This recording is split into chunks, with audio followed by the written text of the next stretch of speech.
Okay, good morning. So we are up to Yud Gimel and Aleph, the two dots. The two dots right after the Gemara said, the Gemara initially said Shema and Mitzvah Sfiras Kavana. We discussed that it was a case of Karila Hagia. So we are up to the two dots right after the Gemara starts in the second part.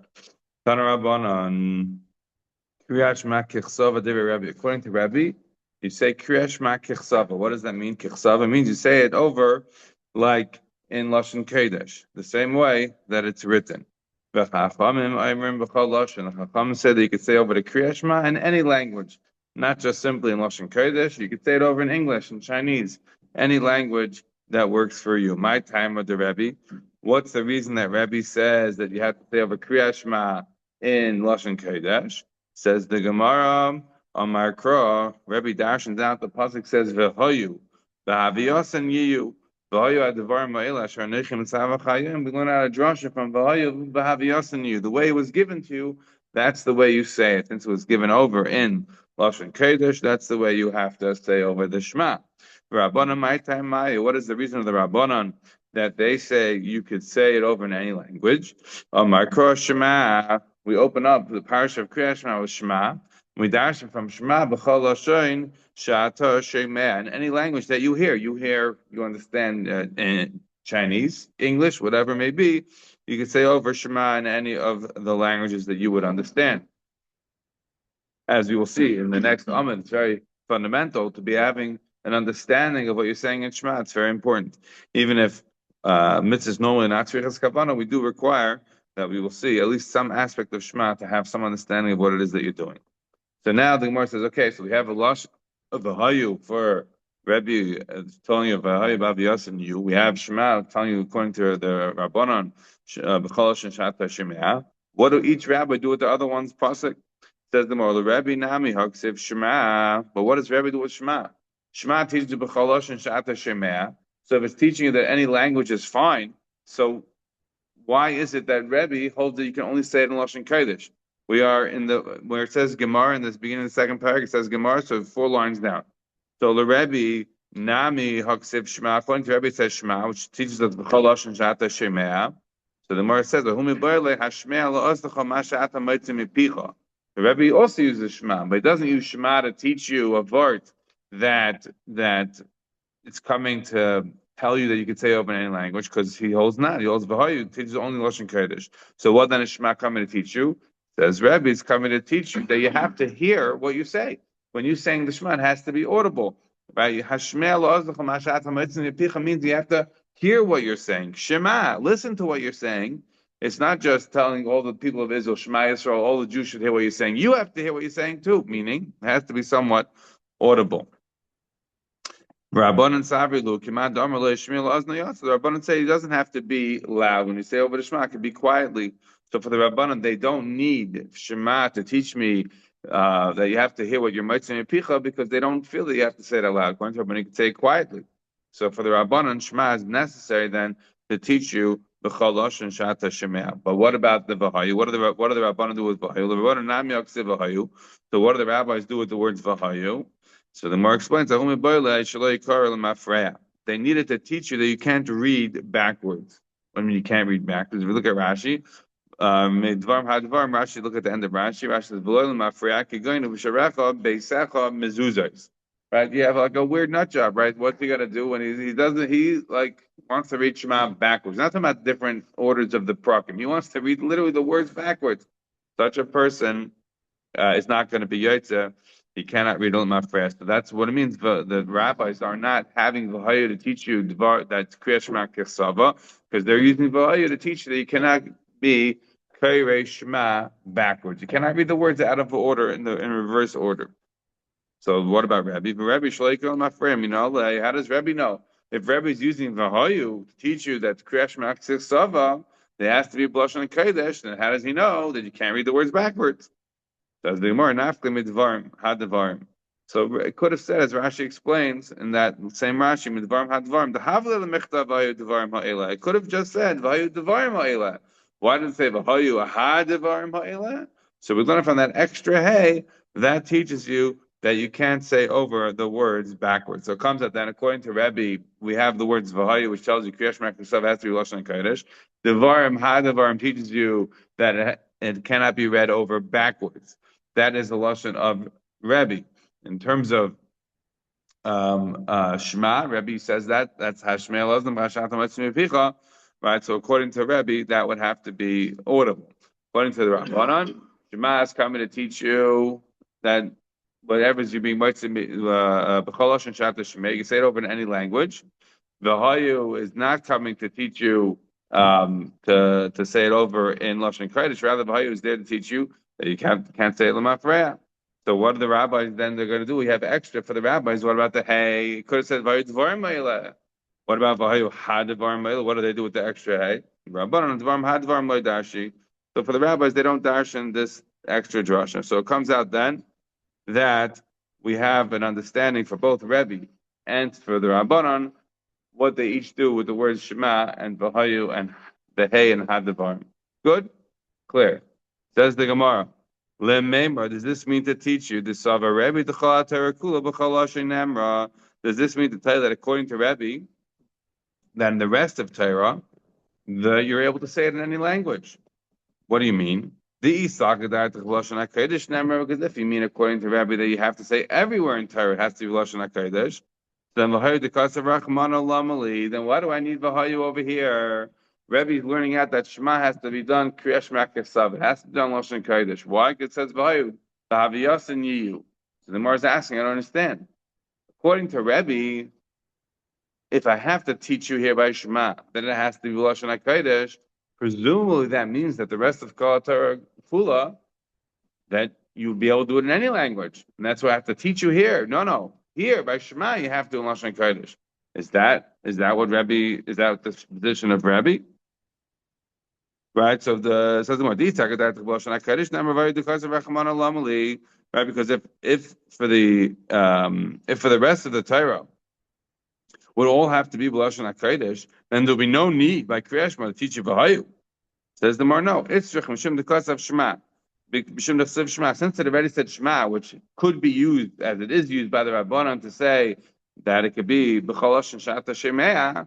So since there was a potential possibility that people could mistake that when it comes to the Shema, they could do it in any language. So therefore, I needed to teach you Vahayu that it has to be specifically by Shema. But don't learn out from here that B'chol Torah Kula, I could say it over in any language according to Rebbe. Because no, could be the rest of B'chol Torah Kula, Rebbe would also require Lashon Kodesh, but here you need a specific limud because you had Shema, which could potentially take it out into any Lashon.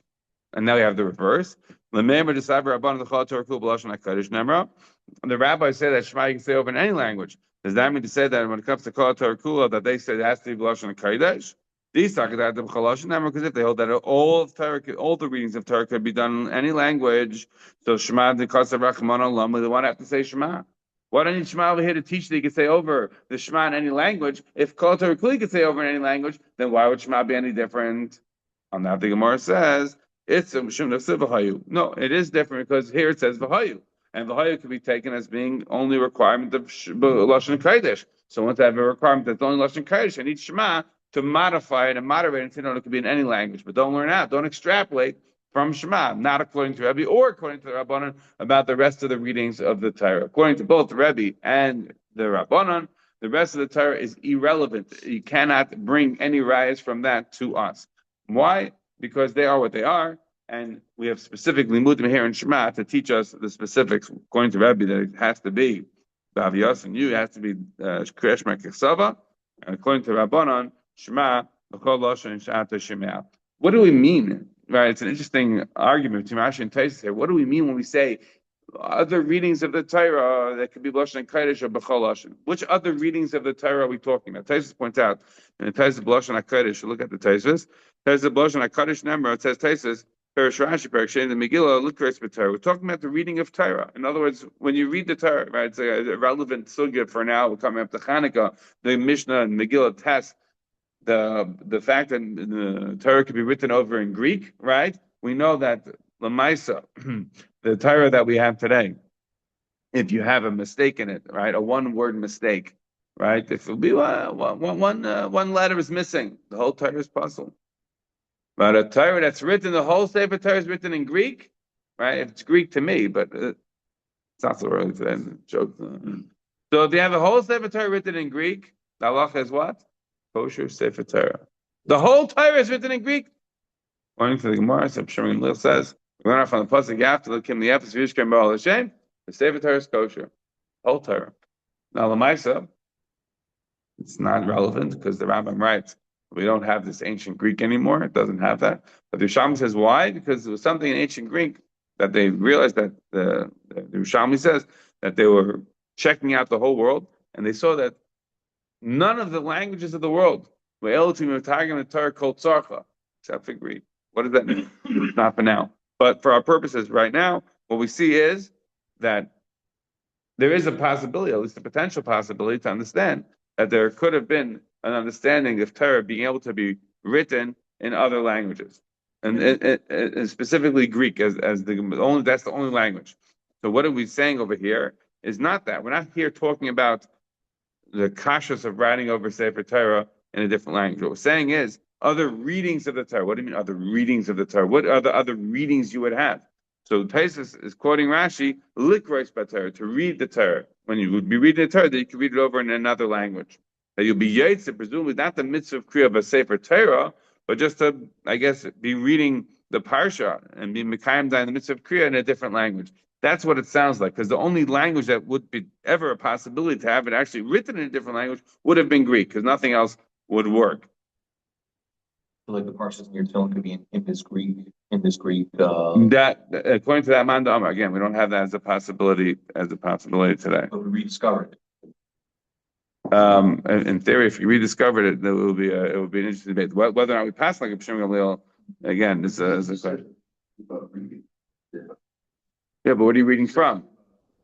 Don't forget that. So, what do you read? What are you reading? What are you reading? So let's look at Taisus' question. Taisus says Rashi cannot be correct. Taisus says V'loini here. Rashi's not correct. Why the Ezra tikkun kriyas Torah? Ezra is the one who's been talking kriyas Torah. Before Ezra, there's no kriyas Torah. Kriyas Torah, reading from the Torah, is something new, relatively new. It says actually, it is Monday, Thursday, reading on Shabbos. We have from Moshe Rabbeinu and we have from Ezra. But the reading of the Torah is relatively new. Says Taisus, it's from the time of Ezra. Ezra is mataking kriyas Torah. So if that's true, Mikam das Ezra, v'hayu lamali. What did they need v'hayu before Ezra? The Taisus actually says we're not talking about reading from the Torah. And like I said, you would have if it's reading from the Torah, then I don't really understand what Rashi would mean. If that's how reading is, actually reading from the Torah, like I said, I don't really understand what it would be except for Greek.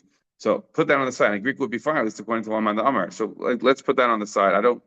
That's not Taisus' question. Taisus is asking Rashi if what we're talking about was reading from the Torah only came about from Ezra on, as a regular way thing. You didn't have to read from the Torah in a regular way. So if that's true, then your Vahayu before that didn't make any sense. It was unnecessary. So what did you learn out Vahayu before?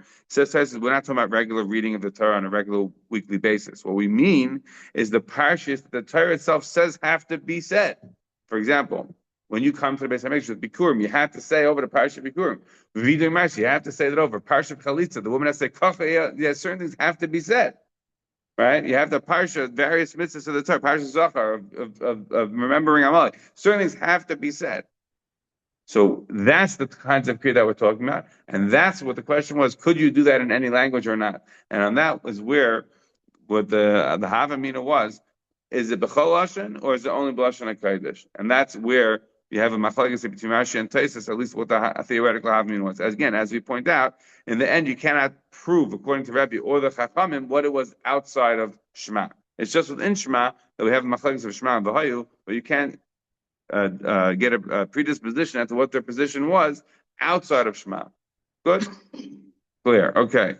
Says the Gemara, Tana Rabbanan. So now we have a new sugi that happens to be somewhat adjacent to this in terms of understanding what we are talking about in terms of kavanah. Tana Rabbanan, we learn a brayso of v'hayu shelo yikra l'mafreya. It says in pasuk v'hayu, and we just pointed out that you can't say over the words backwards. So what do we learn out from that? Yochel take kol aparsha tzricha kavana. You would think that you need to have maybe the whole of the Shema saying kavana. No, Talmud Lomer, you don't have to say even the whole parsha of Shema with kavana. Talmud Lomer ha'ela ad kan tzricha kavana mikam ve'elach en tzricha kavana divrei Belezer. According to Rabbi Lezer, until the words alav avecha, you have to say it with kavana, and then after that you don't have to have kavana anymore. Taisus points out that's actually not the words alav avecha. It's actually until the chol me'adecha, the bottom Taisus, right? Meaning, in other words, the word shema, the first pasuk, and ve'ohavta, those two things have to be said over with kavana, and that's what it means. Those two things that we just said, shema and ve'ohavta, they have to be said over with kavana. Why? Because those have Yichud Hashem, Avas Hashem, Yiras Hashem, etc. After that, you don't have to have kavanah. That's what it means. These things that I just told you, which are Shema and V'ahavta, that has to be said with kavanah.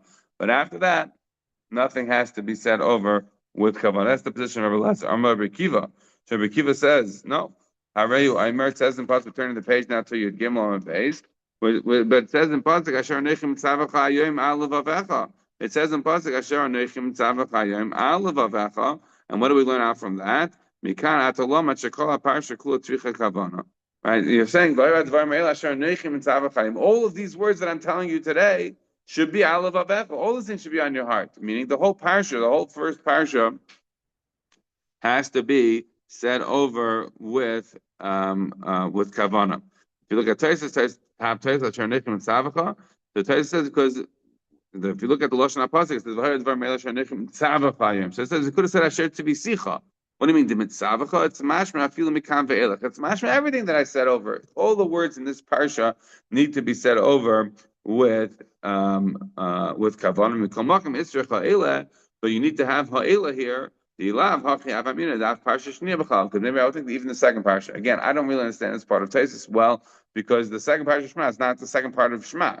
We made it part of Shema. We made something called Shema, and we call it Shema. It has three different parshas, three different places. But why would I have Avmin that the rest of it will be included? The Shema is a rabbinic construct. It's not a Torah's construct. The Torah's construct is you say Shema, it's in Parashat V'eschanim. You have V'haya, it's in Parashat Ekev. You have Parashat Tzidus and Shalach, and we put it together. So why would I have Avmin that V'haya Dvar Meila is going to include V'haya? All right, I'll leave that on the side.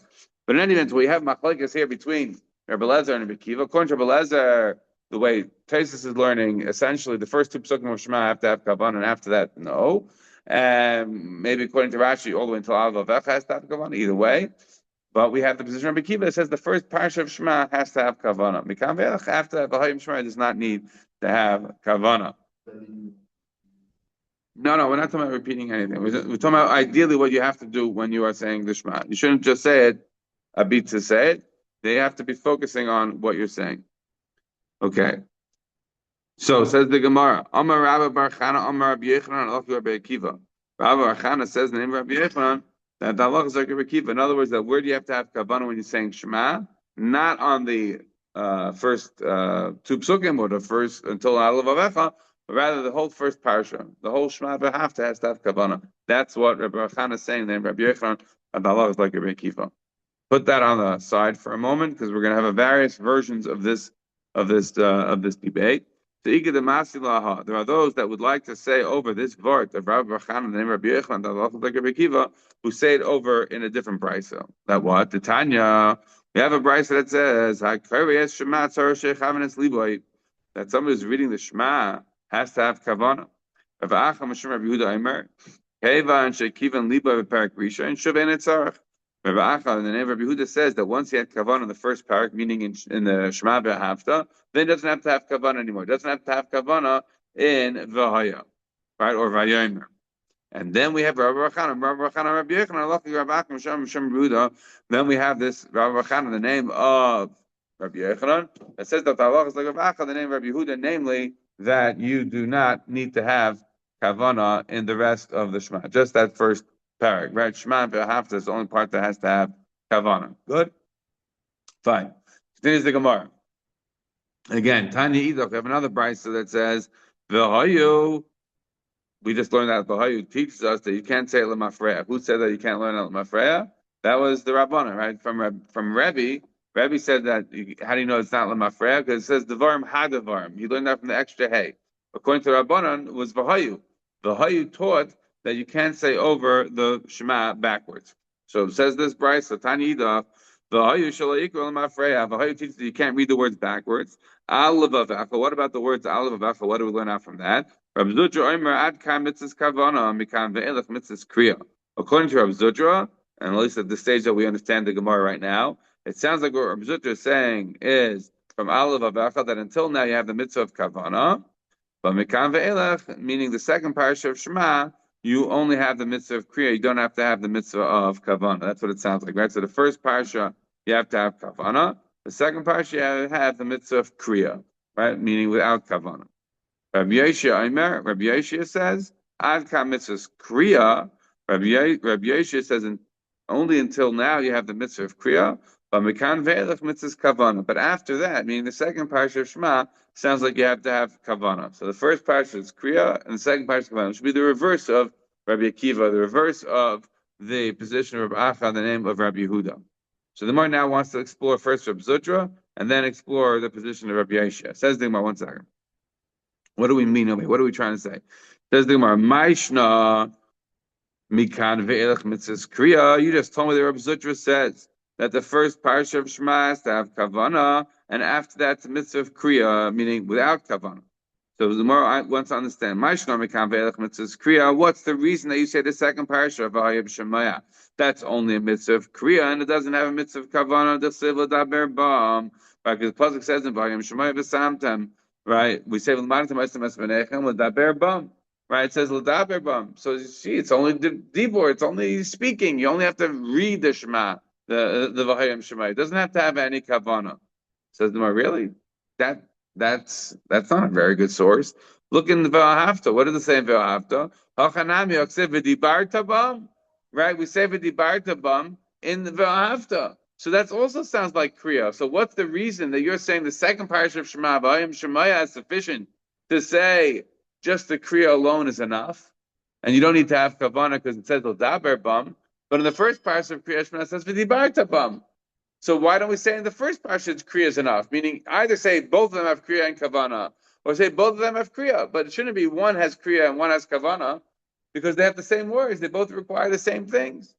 That's the question that the Gemara is asking the position of Mar Zutra. Rav Zutra said, first parsha Kavana, second parsha Kriya.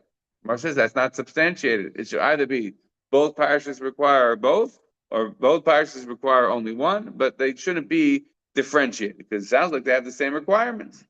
On that, the Gemara answers, Hakikam, this is what Rav Zutra is trying to tell you. Ad kan mitzvahs Kavana ukriya, mikan ve'elach kriya b'lei Kavana. So Rav Zutra is trying to tell you that the first parsha of Kriya Shema has Kriya and Kavana required, right? Which would be exactly the same position as Rabbi Akiva that we had before, right? The first parsha of Kriya Shema requires Kriya and Kavana, but the second parsha is just Kriya and not any Kavana. So Umar says, 1 second. I get it. So now you have Kriya in both, because both say L'daber, V'dibarta Bam, L'daber Bam. So I get it, Kriya. And what's the reason that I have to have Kavana? V'yadvarim ba'ela. 1 second, says the Gemara. Umayshna ad kamitzes kavana kriya d'siv alav avecha v'dibarta bam. What's the reason that you have kriya and kavana in the first parasha of Shema? Because you have v'dibarta bam, that tells you kriya, and you have kavana, it says alav avecha. But what about in the second parasha in Vahaya? What does it say? Asam nami yoksiv alav avchem. It's the pasuk tells you v'samtem is the very eila alav avchem al nafshechem, and the pasuk also says v'limarta ma'asim esmenech l'daber bam. So you have levavcha and you have dibarta also in Vahaya. So again, you want to tell me now that you're doing the first parak requires kriya and requires kavana. Fantastic. The second parak should be no different. It should also require kriya and kavana. On that, the Gemara says, Rabbi Yitzchak, that we need it for Rabbi Yitzchak. What did Rabbi Yitzchak say? The very Eila, Sima Keneged Halev. This is a special limud. The word of Rabbi Yitzchak is that we learn out from Vesantanas, the very Eila Alavavchem, that you need the sima of the tefillin keneged alev. If you look at Rashi, but the lines get narrow. Sima keneged alev. Rashi says, "Dayav v'samtem dechsiv lav b'kriya." That v'samtem is the very el alavavchem. That's not going on kavana. What's it going on? Sima sat tefillin shel yad shetei samay so agoyva shel yad keneged alev. Right, when you put on the tefillin shel yad, you could have thought you could put the tefillin down here. We want it to be Al levavchem. You have to put the tefillin on the higher part of the arm, so it should be opposite the heart. That's what we're learning out. So it's not available. It sounds as the very El al levavchem. It's not available to teach you kavana because it's necessary to teach you tefillin. So that's why you have a distinction between v'ahavta and v'haya according to Rav Zutra. According to Rav Zutra, you're right. In both places it says v'dibarta and levavcha. Both, you're right. In Shema and v'ahavta it has the barta and levavcha, and in v'haya it has the barta and levavcha. You're right. And in that sense, both should have kriya and kavana. But the truth is, the second time where it says alavavcha, it's not there to teach me kavana because I needed to teach me the placement of the tefillin shalyat. So therefore, now only kriya is required, and kavod is not required in the second parsha of Shema. And it comes out practically like Rabbi Akiva said. Essentially, the first parsha requires kriya and kavana. The second parsha requires only kriya, not kavana. So now that we've explored Mar Zutra, so now we're going to go and discuss Rabbi Yoshua. So it says the Gemara. Says the Gemara. Amar, we're at the two dots. Amar Mar, right? You have the two dots. We're about 5-6 lines down from the wider lines. So it says the Amar Mar, Rabbi Yoshua, Amar Ad Kan Mitzvahs Kriya, Mikan Ve'elach Mitzvahs Kavana. Rabbi Yoshua says that you have the mitzvah of Kriya. Ad Kan Mitzvahs Kriya, you have the mitzvah of Kriya in the first parsha, and after that you have the mitzvah of Kavana. In the second parsha, only mitzvah of Kavana. Mar says, what is he saying? What's the reason that he says? Then in the second parsha of you have a mitzvah of kavan, which sounds like without kriya, is mishum desiv al levavchem, because it says al levavchem, right? That's levavcha, so you have to have kavana. So achanam yoksiv al levavcha. It also says levavcha in the first parsha of Shema. So what's the difference? You should have to have kavana in both. Says the no. Hachi kama ad kam mitzvah kriya u kavana mikam ve'el kavana b'lei kriya. According to Rabbi Yoshua, the first parsha of Shema you have to have kriya and kavana. He agrees that the first parsha also has kavana because it says al levavcha. And the second parsha, you do not need to have kriya, you just need to have kavana. So this will be a difference. So it comes out according to the way Rabbi Yoshua is learning. The first parsha of Kriya Shema is kriya and kavana the same way that Rabbi Zutra is learning. They both require kriya and kavana in the first parsha. Question is the second parsha. Second parsha, according to Rabbi Zutra, just requires kriya, and according to Rabbi Yoshua, just requires kavana. That's where the machlokes comes out. So the Gemara wants to understand. What do you mean? So says the Gemara. So again, Amar Mar Yeshua Amar Ad Kam Mitzvah Kriya Mikan Ve'elach Mitzvah Kavana Mashna Mikan Ve'elach Mitzvah Kavana Mishum Desiv Al Levavchem Achanam Mitzvah Al Levavchem Hachi Amar Ad Kam Mitzvah Kriya U Kavana. The first parsha has the mitzvah of Kriya Kavana Mikan Ve'elach Kavana B'lei Kriya. In the second parsha you have Kavana without having to have Kriya. So there's more. I don't understand. Explain why. Umashna Ad Kam Mitzvah Kriya Kavana Desiv Al Levavchem Dibarta Bam. What's the reason why the first parsha has Kriya and Kavana? Because it says Al Levavchem, which teaches me Kavana, and Dibarta, which teaches me Dibur the Kriya. It says which should also teach that you're required to have kriya and kavana. So how are you just ending up with kavana and no kriya? Says the Gemara, no, where it says that's teaching me about different Torah. Teach your sons Torah that they should be able to be conversant in it, right? Listen to the pasuk again. That's talking about different Torah. So for him, the Dibor aspect, the Kriya aspect of the second parasha of Shema, which would be like the Davar of the first parasha, is needed for something else. In the same way that Reb Zutra said that if sometimes was as the very El Alavavchem wasn't available for teaching Gavon in the second parasha of Haya, it had to teach the placing of Tefillin. So too says Rabbi Yoshua that this puzzle is not available to teach you Kriya of the second parasha of Shema because it's needed to teach your kids Torah. And in fact, look in the Gemara there in the Kedusha Chavtes, you see Al Limatim is used to teach your kids Torah, and therefore it wasn't available to teach you that you have to say the Shema with words. You have to be carried the second parasha, and according to then Rabbi Yoshua, the second parasha of Hoya has to have kavana on it, but you don't actually have to say it out. This Priya is to read it. Not allowed just to read it, and kavana is to have in mind what you're saying. No, reading it doesn't have to be out loud. Reading. As opposed to scanning it. As opposed to scanning, as opposed to thinking through it, right? As opposed to not scanning, as opposed to thinking through it. Yeah. Right, kavana salev is the idea of thinking about what you're saying. Is the having kavana while you be going through it. Yeah. Without actually reading, right? Without enunciating, good, right? Without enunciating, correct. Okay, So we are up to now the two dots and the intermediate wide lines, the two dots. Says the Gemara, Tanur Rabbanan. We have another brayso that teaches us what? Shema Yisrael Hashem Elokeinu Hashem Echad. And here we get to the actual halacha. Ad kan tzrichas kavanas halev divra meir. We pass on our meir halacha Shulchan Aruch Arachayim Siman Samif Vav. Right? Shema is where it requires kavana. Right? Not even the first parsha, just the first pasuk. Shema. Says the Gemara, Amar Rav, Halach Rabbi Meir. The halach is like Rabbi Meir. Tanya Simchus Omer. Simchus is a student of Rabbi Meir. Gemara in Erev and Gimel. We don't pass on like Simchus because he's so brilliant. He could say 49 ways Latam Latar. We're going to have that maybe this week in the Sunday classes. So this is Simchus, the genius. Simchus tells us here that something that becomes a practical halacha and a very interesting distinction. Somebody who's myrich in the word echad is going to get long life. We're talking about being marich in the dalit, right? As Rashi explains, what do you mean be marich in the dalit? Says Rashi, it's not being marich in the ches, like the call comment like Amar Rashi says you didn't say anything. What did you gain? What's your profit? Right, ma betza is the word in 2 weeks from now. Parsha variation. Ma betza kinar gesachinu v'chisinu as dom. At least then we get profit.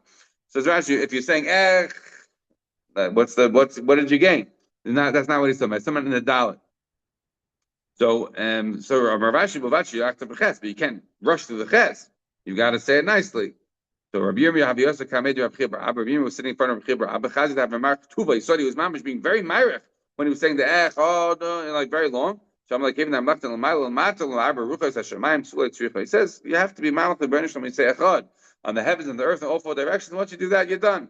That's it. Don't need anything longer than that. Now, to be clear, people have pointed out.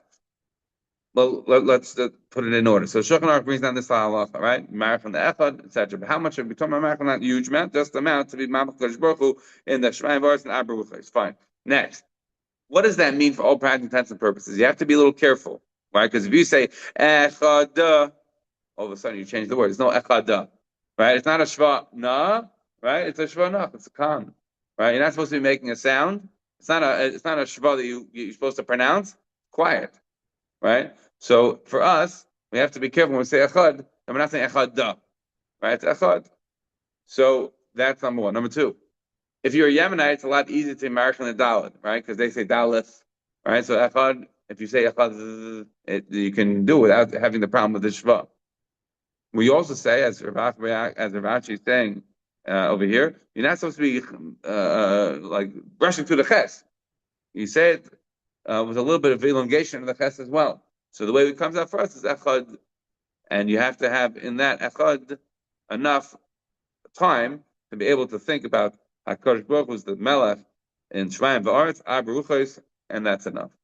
As the Aruch HaShulchan writes, you could have huge amounts of kavanah. So all of like Kol Kula, the deepest depths is in these words, but that's not what we are required to do. That's not the kind of time that we are meant to be putting in. It's meant just a normal amount. But it is daily. That is to say, the challenge is daily. Right? A person once in his life, Rabbi Kiva, like at the right, can have unbelievable kavanas the whole life. He was waiting for that moment. We're not going to reach that kind of a level, but a person has to reach a sustained level to be able to, on a daily basis, to be able to reach a level of kavanah that is mamach literally bringing him down to be the king over the earth. Yeah. No. Okay. Say it again. The elongation. It says again because if you say it doesn't come out anything. Yeah, so we're saying that on the ches, you're able to have a little bit. You're able to marach. As we said, you're not supposed to be. He's not supposed to have a jumping through the ches. You have to have a little bit of elongation in the ches. But the again, as I say, this Gemara certainly worked a lot better for those who had the pronunciation as they did then in Babylonia, where they were able to be marach on a dalid without any issues. Okay, continues the Gemara. Amar Rav Nassim. Yeah, we're at the 2 dots.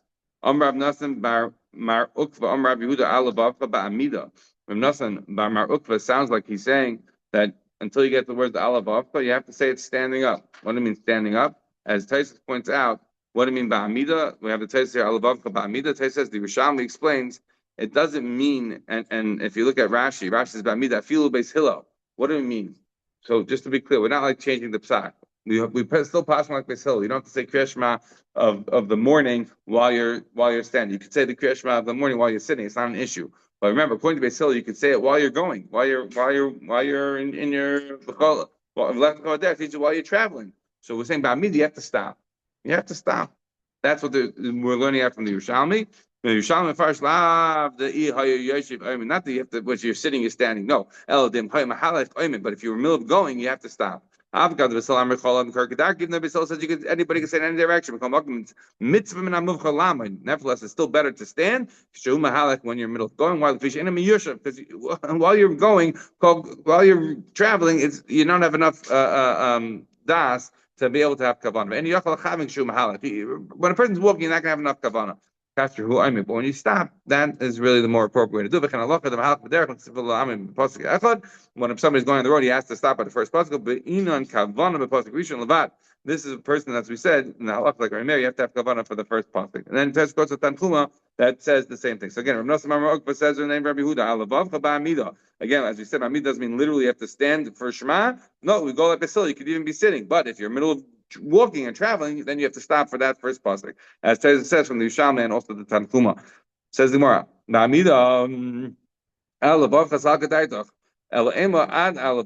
mean the words alavavcha specifically, but until you get to alavavcha, meaning that first part pasuk of Shema should be done while you're standing having kavana. After that, no.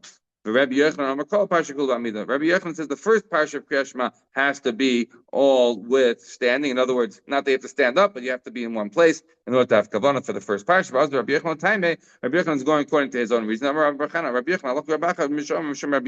As we already just said, that Rabbi Yochanan said the name Rabbi Yochanan, the locals like Rabbi Acha, the name Rabbi Yehuda, that require the first parsha of Kriya Shema. And also, if you look at the very top of the page, what we started out with, the third line up from the bottom, we said Rabbi Yochanan said the name Rabbi Yochanan, the locals like Rabbi Akiva. Rabbi Akiva also required the first parsha of Kriya Shema had to have kavanah. So this is the same sheet of Rabbi Yochanan. The first parsha, not just the first pasuk. Rabbi Yochanan wants you to have the kavanah for the first parsha. Let's just run through the next Gemara. Says the Gemara, Rabban Shema Yisrael Shem Eken Shem Echad. Zu Kriya Shema Rabbi Yehuda Nasi. Rabbi Yehuda Nasi's Kriya Shema was just the first pasuk. Rav says to Rabbi Chia, look, Hazina Rabbi the Mekabel of Malach Shema. He says, I never see Rabbi say Shema. So he says to him, no, I'm really about Pachli. Rabbi Chia says to Rav. He calls him like he's son of a nobleman.